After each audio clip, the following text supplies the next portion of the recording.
चाचा जी ने आज बड़ी पूजा की। हाल ही में 4 धाम यात्रा से चाचा चाची आए थे। चाचा चाची के साथ दिल्ली जाते समय चाचा के दोनों बेटे, उनकी पत्नियां, सबसे बड़ी के 3 बच्चे और छोटी के 2, उनकी एक एक बेटी और दामाद भी थे, और बेटी को एक बेटी और एक बेटा भी थे। चाचा ने सबके लिए प्लान ट्रिप का आयोजन किया था। दिल्ली, चंडीगढ़ आदि के आसपास के कुछ हिस्सों में 3 दिनों तक यात्रा की और बाकी सभी हवाई जहाज़ से वापस आ गए। हालांकि चाचा चाची आगे निकल गए। कई सालों से चाची चाहती थी कि कम से कम एक बार तीर्थ यात्रा पर जाएं। बेचारी चाची ने जीवन भर केवल मेहनत की थी। जब उनकी शादी हुई तो वह जॉइंट फैमिली वाले घर में आई। इसके अलावा घर में बड़ी बहू होने के कारण घर में 2 देवर और 3 ननंद की शादी प्रसव सब चाची ने की। चाचा की सरकारी नौकरी थी, लेकिन एक साधारण लिपिक की। उस समय तनख्वाह बहुत कम थी, इसीलिए उन्हें हर समय बड़ी मेहनत करनी पड़ती थी। लेकिन कभी चाची ने शिकायत नहीं की। उन सभी की शादी हो जाने के बाद उनमें से हर एक को एक अलग दुनिया मिल गई और चाचा चाची के एहसान को भूल गए। इसके अलावा उनकी अपनी दुनिया भी फल फूल रही थी। तब खर्चा इतना था कि घूमने की तो बात ही दूर की। रिटायरमेंट के बाद मिले पैसों से और जीवन भर की बचत से 2 मंजिला मकान बनाया और 2 बच्चों के जीवन यापन की समस्या दूर हो गई। बड़े के पास काफ़ी अच्छी नौकरी थी, लेकिन छोटे का ध्यान चंचल था और वह ज़्यादा देर कहीं टिका नहीं। अंत में उसके चाचा ने उसे दुकान लगाने के लिए पैसे दिए। लड़कियों के लिए एक अच्छा घर देखने के बाद सब कुछ ठीक हो जाता है। हाल ही में यह पता चला कि गांव के पास उनके खेत को बांध दिया जाएगा और उन्हें सरकार से मुआवजे के रूप में पैसा मिला। अब चाचा जी ने खेती के साथ साथ गांव के पास का घर भी बेच दिया, इसीलिए उन्हें अच्छी खासी रकम मिल गई। मिली रकम को ज़मीन या रियल एस्टेट में दोबारा निवेश करने पर टैक्स में छूट मिलती है और पैसा सुरक्षित रहता है। तो क्या हमें खेत की ज़मीन खरीदनी चाहिए? घर में रोज़ घर को लेकर चर्चा होती रही। मुलाकातें होने लगी। दलाल का आना जाना बढ़ गया। चाचा जी को तो समझ में नहीं आ रहा था कि क्या करें। इसी समय चाची ने कहा कि वह 4 धाम यात्रा पर जाना चाहती हैं, इसीलिए भले ही यह यात्रा निकाली गई। चाचा ने कम से कम 3 दिनों तक सभी को खुश किया और फिर आगे बढ़ गए। लेकिन जब तक वह वहाँ थे, बहन और भाई की दैनिक सलाह जारी रही। सबको डर था कि अब चाचा चाची ना जाने कितना खर्च कर देंगे, हमारे लिए कुछ रखेंगे भी या नहीं। हमारा भी अधिकार है। जब तीनों बच्चों के माता पिता का फ़ोन आया तो आप जब वापस आए तो वह यही सुझाव देंगे कि हम यह फ्लैट खरीद लें या खेती बाड़ी आदि देखें। 17-18 दिनों के बाद चाचा चाची वापस आए और गंगा पूजा का कार्यक्रम तय किया। रात के खाने के लिए 100-150 लोगों के आमंत्रित किया गया था। तीनों लड़कों को यह बिल्कुल पसंद नहीं था, लेकिन वह सबके सामने बहुत खुश मिजाज होने का दिखावा कर रहे थे।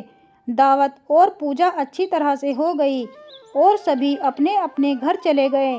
घर में केवल तीनों बेटों का परिवार था और सभी तोहफे देख रहे थे। वास्तव में वे असमंजस में थे कि पैसों के विषय पर कैसे चर्चा की जाए। अंत में छोटे लड़के ने एक बार कहा, पापा, मेरे दोस्त ने अभी एक फ्लैट खरीदा है। जैसे कि निर्माण चल रहा है, अभी कीमत कम है, वह कम पैसे में 3 फ्लैट छोड़ देगा। क्यों ना जाकर इस रविवार को देख कर आएँ।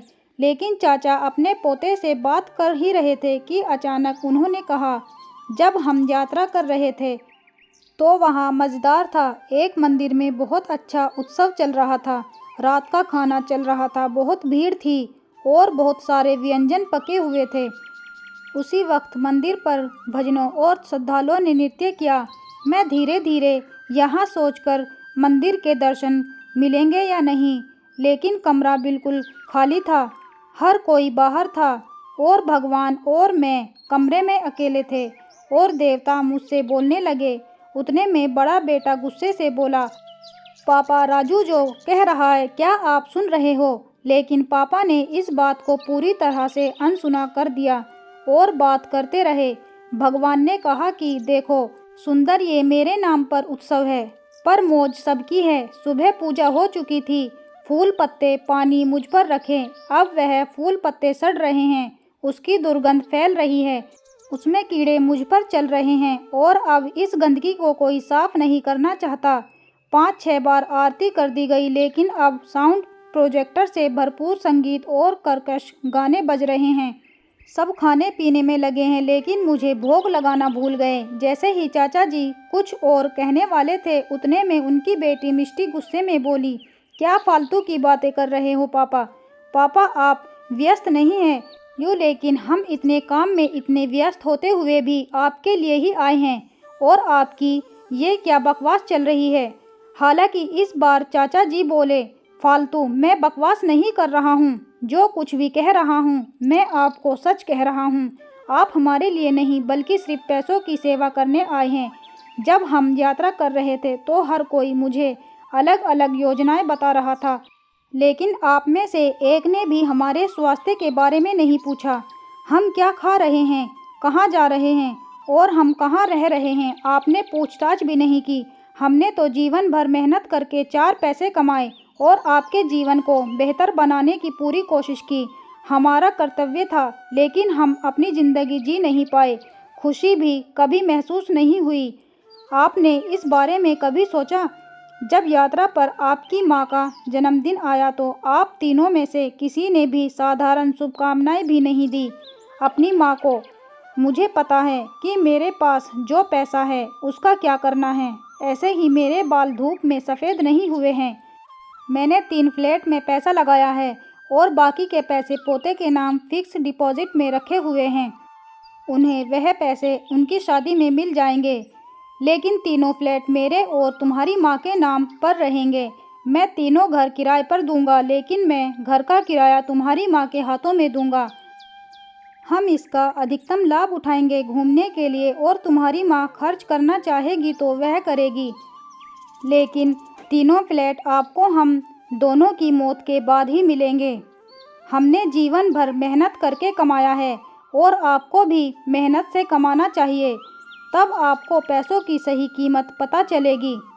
सचमुच आज घर पर देवता भी बातें करने लगे थे।